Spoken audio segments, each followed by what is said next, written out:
सरहदें बंद हो गई। 19वीं सदी में चरवाहे चारागाहों की खोज में बहुत दूर दूर तक चले जाते थे।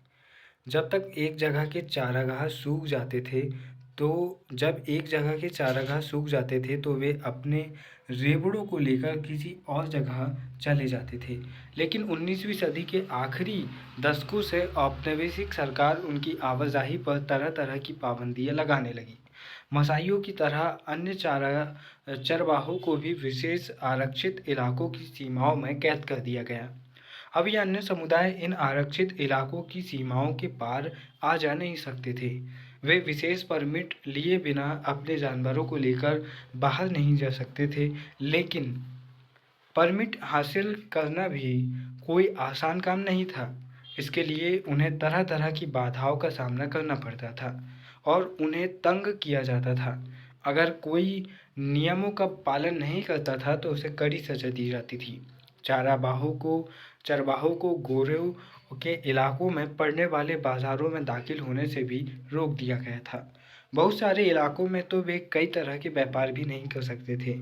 बाहर से आए गोरे और यूरोपीय औपनिवेशिक अफसर उन्हें खतरनाक और बर्बर स्वभाव वाला समझते थे। उनकी नज़र में ये ऐसे लोग थे जिनके साथ कम से कम संबंध रखना ही उचित था, लेकिन इन स्थानीय लोगों से किसी भी तरह के संबंध न रखना भी मुमकिन नहीं था। आखिर खानों से माल निकालने, सड़क बनाने और शहर बसाने के लिए गोरों को इन कालों के श्रम की ज़रूरत तो थी ही। नई सरहदों ने चरवाहों की ज़िंदगी रातों रात बदल डाली। नई पाबंदियाँ और बाधाओं की आड़ में उन्हें प्रताड़ित किया जाने लगा और वे छोटे से इलाके में खुद को कैद सा महसूस करने लगे। इससे उनकी चरवाही और व्यापारिक दोनों तरह की गतिविधियों पर बहुत बुरा असर पड़ा। अब तक चरवाहे न केवल मवेशी चराते थे, बल्कि तरह तरह के व्यवसाय भी किया करते थे। औपनिवेशिक शासन के अंतर्गत थोप दी गई बंदिशों से उनका व्यापार बंद तो नहीं हुआ, लेकिन अब उस पर तरह तरह के अंकुश जरूर लग गए। जब चारागाह सूख जाते हैं, सूखा दुनिया भर के चरवाहों की जिंदगी पर असर डालता है। जिस साल बारिश नहीं होती और चारागाह सूख जाते हैं, अगर उस साल मवेशियों को किसी हरे भरे इलाके में न ले जाया जाए तो उनके सामने भुखमरी का संकट पैदा हो जाता है। इसलिए परंपरागत तौर पर चरवाहे घुमंतू स्वभाव के होते हैं। वे यहाँ से वहाँ जाते ही रहते हैं। इसी घुमंतूपन की वजह से वे बुरे वक्त का सामना कर पाते हैं और संकट से बच निकलते हैं। लेकिन औपनिवेशिक शासन की स्थापना के बाद तो मसाइयों को एक निश्चित इलाके में कैद कर दिया गया था। उनके लिए एक इलाका आरक्षित कर दिया गया और चारागाहों की खोज में यहाँ से वहाँ भटकने पर रोक लगा दी गई। उन्हें बेहतरीन चारागाहों से महरूम कर दिया गया और एक ऐसी अर्धशुष्क पट्टी पर रहने को मजबूर कर दिया गया जहाँ सूखे की आशंका हमेशा बनी रहती थी। सॉरी, क्योंकि ये लोग संकट के समय भी अपने जानवरों को लेकर ऐसी जगह नहीं जा सकते थे जहां उन्हें अच्छे चारागाह मिल सकते थे। इसलिए सूखे के सालों में मसाइयों के बहुत सारे मवेशी भूख और बीमारियों की वजह से मारे जाते थे। 1930 की एक जांच से पता चला कि कीनिया में मसाइयों के पास 7,20,000 मवेशी और 8,20,000 भेड़ और 1,71,000 गधे थे। 1933 और 1934 में पड़े केवल 2 साल के सूखे के बाद इनमें से आधे से ज़्यादा जानवर मर चुके थे। जैसे जैसे चरने की जगह सिकुड़ती गई, सूखे के दुष्परिणाम भयानक रूप लेते चले गए। बार बार आने वाले बुरे सालों की वजह से चरवाहों के जानवरों की संख्या में लगातार गिरावट आ गई। सब पर एक जैसा असर नहीं पड़ा। औपनिवेशिक काल में अफ्रीका के बाकी स्थानों की तरह मसाईलैंड में भी आए बदलावों से सारे चरवाहों पर एक जैसा असर नहीं पड़ा। उपनिवेश बनने से पहले मसाई समाज 2 सामाजिक श्रेणियों में बटा हुआ था। वरिष्ठ जन जो कि एल्डर्स थे, और योद्धा जो कि वॉरियर्स थे। वरिष्ठ जन शासन चलाते थे। समुदाय से जुड़े मामलों पर विचार विमर्श करने और अहम फैसले लेने के लिए वे समय समय पर सभा करते थे। योद्धाओं में ज़्यादातर नौजवान होते थे, जिन्हें मुख्य रूप से लड़ाई लड़ने और कबीले की हिफाजत करने के लिए तैयार किया जाता था। वे समुदाय की रक्षा करते थे और दूसरे कबीलों के मवेशी छीन कर लाते थे। जहाँ जानवर की ही संपत्ति हो, वहाँ हमला करके दूसरों के जानवर छीन लेना एक महत्वपूर्ण काम होता था। अलग अलग चरवाहा समुदाय की ताकत इन्हीं हमलों से तय होती थी। युवाओं को योद्धा वर्ग का हिस्सा तभी माना जाता था जब वे दूसरे समूह के मवेशियों को छीनकर और छीनकर और युद्ध में बहादुरी का प्रदर्शन करके अपनी मर्द अपनी मर्दानगी साबित कर देते थे। फिर भी वे वरिष्ठ जनों के नीचे रहकर ही काम करते थे। तो आप यहाँ पर इन योद्धाओं को देख सकते हैं। ये है योद्धा जो गैया भैंसी चोरने जाते थे। दोस्तों, योद्धा गहरे लाल रंग की सुका और चमकदार मोतियों के आभूषण पहनते हैं तथा स्टील की नोक वाला 5 फुट लंबा भाला रखते हैं। बारीकी से संवारे गए उनके बाल गेरू रंग के होते हैं। उगते सूरज को सम्मान देने के लिए वे पूर्व की ओर मुंह करके खड़े हो जाते हैं। योद्धा अपने समुदाय की रक्षा करते हैं और लड़के पशुओं को चराते हैं। सूखे मौसम में योद्धा और लड़के दोनों ही पशु चराते हैं। यहाँ पर आप देख सकते हैं।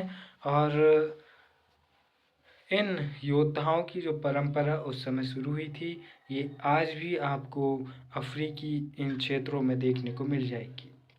मसाइयों के मामलों की देखभाल करने के लिए अंग्रेज सरकार ने कई ऐसे फैसले लिए जिनसे आने वाले सालों में बहुत गहरे असर पड़े। उन्होंने कई मसाई उप समूहों के मुखिया तय कर दिए और अपने अपने कबीले के सारे मामलों की जिम्मेदारी उन्हें ही सौंप दी।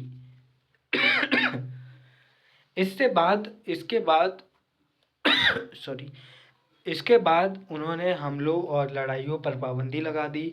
इस तरह वरिष्ठ जनों और योद्धाओं दोनों की परंपरागत सत्ता बहुत कमजोर हो गई। जैसे जैसे समय बीता, औपनिवेशिक सरकार द्वारा नियुक्त किए गए मुखिया माल इकट्ठा करने लगे। उनके पास नियमित आमदनी थी, जिससे वे जानवर, साजो सामान और ज़मीन खरीद सकते थे। वे अपने गरीब पड़ोसियों को लगान चुकाने के लिए कर्ज पर पैसा देते थे। उनमें से ज़्यादातर बाद में शहरों में जाकर बस गए और व्यापार करने लगे। उनके बीवी बच्चों और उनकी गर्लफ्रेंडों में गांव में ही रहकर जानवरों की देखभाल करती थी। उन्हें चरवाही और गैर चरवाही दोनों तरह की आमदनी होती थी।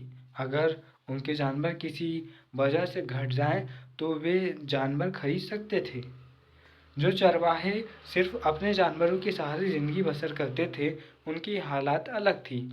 उनके पास बुरे वक्त का सामना करने के लिए अक्सर साधन नहीं होते थे। युद्ध और अकाल के दौरान उनका सब कुछ खत्म हो जाता था। तब उन्हें काम की तलाश में आसपास शहरों में शरण लेना पड़ता था। कोई कच्चा कोयला जलाने का काम करने लगता था तो कोई कुछ और करता था। जिनकी तकदीर ज़्यादा अच्छी होती थी, उन्हें सड़क या भवन निर्माण के कार्यों में काम मिल जाता था। इस तरह मसाई समाज में दो स्तरों पर बदलाव आए। पहला, वरिष्ठ जनों और योद्धाओं के बीच उम्र पर आधारित परंपरागत फर्क पूरी तरह खत्म भले ही ना हुए हों, पर बुरी तरह अस्त व्यस्त जरूर हो चुके थे। दूसरा, अमीर और गरीब चरवाहों के बीच का नया भेद पैदा हो चुका था। अब हम इन चरवाहों, जो भारत के चरवाहे थे, जो अफ्रीकी चरवाहे थे, इनसे क्या निष्कर्ष निकालते हैं। इस तरह हम देखते हैं कि आधुनिक विश्व में आए बदलावों से दुनिया की अलग अलग चरवाहा समुदाय पर अलग अलग तरह के असर पड़े हैं। नए कानूनों और सीमाओं ने उनकी आवाजाही का ढर्रा बदल दिया। जैसे जैसे चारागाह खत्म होते गए, जानवरों को चराना एक मुश्किल काम होता चला गया और जो चारागाह बचे थे, वे भी अत्यधिक इस्तेमाल की वजह से बेकार हो गए। सूखे के समय उनकी समस्याएं पहले से भी ज़्यादा बढ़ गई, क्योंकि तब उनके जानवर बड़ी तादाद में दम तोड़ने लगते थे। अब उनके आने जाने पर बहुत सारी बंदिशें थोप दी गई थी, इसलिए वे नए चारागाहों की तलाश भी नहीं कर सकते थे। फिर भी चरवाहे बदलते वक्त के हिसाब से खुद को ढालते हैं। वे अपनी सालाना आवाजाही का रास्ता बदल लेते हैं, जानवरों की संख्या कम कर लेते हैं, नए इलाकों में दाखिल होने के लिए हर संभव लेन देन करते हैं और राहत, रियायत व मदद के लिए सरकार पर राजनीतिक दबाव डालते हैं। वे उन इलाकों में अपने अधिकारों को बचाए रखने के लिए अपना संघर्ष जारी रखते हैं जहां से उन्हें खदेड़ने की कोशिश की जाती है और जंगलों के रखरखाव और प्रबंधन में अपना हिस्सा मांगते हैं। चरवाहे अतीत के अवशेष नहीं हैं। वे ऐसे लोग नहीं हैं जिनके लिए आज की आधुनिक दुनिया में कोई जगह नहीं है। पर्यावरणवादी और अर्थशास्त्री अब इस बात को काफ़ी गंभीरता से मानने लगे हैं कि घुमंतू चरवाहों की जीवन शैली दुनिया के बहुत सारे पहाड़ी और सूखे इलाकों में जीवन यापन के लिए सबसे ज़्यादा उपयुक्त है। आपको यहाँ पर जयपुर हाईवे, जो जयपुर राजमार्ग है, वहाँ पर रायका कटरिया देखने को मिल जाएंगे। इस तरह से हमने इस अध्याय में समझने का प्रयास किया कि किस तरह से गडेरियों का जीवन रहा है और इन गडरियों के जीवन ने समाज को प्रेरित करने का काम किया है। गडरिये हमारे समाज के आधार स्तंभ है, क्योंकि हम जो काऊ प्रोडक्ट या फिर जो हम रेशमी वस्त्र या फिर हम इन अलग अलग जानवरों के उत्पादों का जो इस्तेमाल कर पा रहे हैं, चाहे वह मांस ही क्यों ना हो, इसके श्रेयकर्ता ये गडरिये ही हैं। इस तरह वीडियो के आखिर में बस इतना ही कहना चाहूँगा। जैव वेल्थ कहते हैं, लीडर बनने से पहले खुद को ग्रो करना ही सक्सेस है, लेकिन लीडर बनने के बाद दूसरों को ग्रो करने देना ही सफलता है। यानी कि अभी अगर आपके पास समय है को खुद को बढ़ाइए, खुद को ऊपर उठाइए और खुद को ज्ञान से भर दीजिए। जब आप लीडर बन जाए और आपके आसपास लोग जुटने लगे, तो आप उन्हें आगे बढ़ने का मौका दीजिए, ना कि खुद उनकी कंधे पर खड़े होकर आगे बढ़ने का प्रयास कीजिए। फिर मिलेंगे अपने ही किसी और वीडियो में। तब तक के लिए नमस्कार। जय हिंद।